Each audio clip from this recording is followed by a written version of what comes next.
finanza, impresa, politica e lavoro.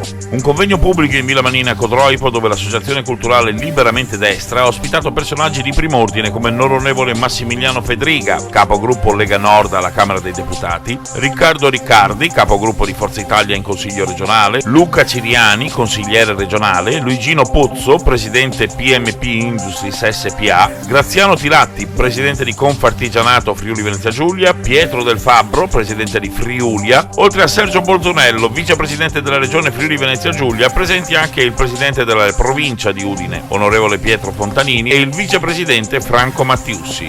Approfittando della presenza del vicepresidente della regione Sergio Bolzonello, gli ho chiesto quali sono, nei confronti dei paesi confinanti, gli svantaggi per i nostri imprenditori. Forse addirittura in vantaggio sotto certi aspetti, perché né in Slovenia né in Austria c'è un sistema per quanto riguarda l'aiuto all'impresa dal punto di vista degli strumenti pubblici così importante come in Friuli Venezia Giulia.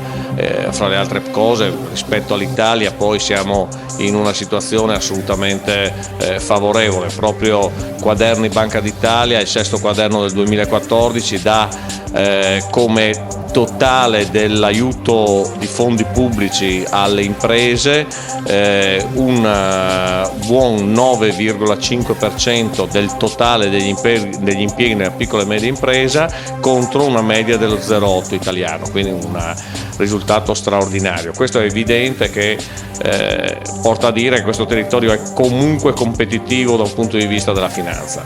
Tra le altre cose, il nostro FRIE, il nostro fondo di rotazione rispetto a tutto il resto d'Italia, ricordo che è uno strumento che è nel mercato da 60 anni, ha negli ultimi 5 anni, quindi sia sotto una giunta di centrodestra che sotto una di centrosinistra, ha dato 1.300 milioni di euro di finanziamenti per quanto riguarda la piccola e media impresa, con un totale di 2.500 interventi.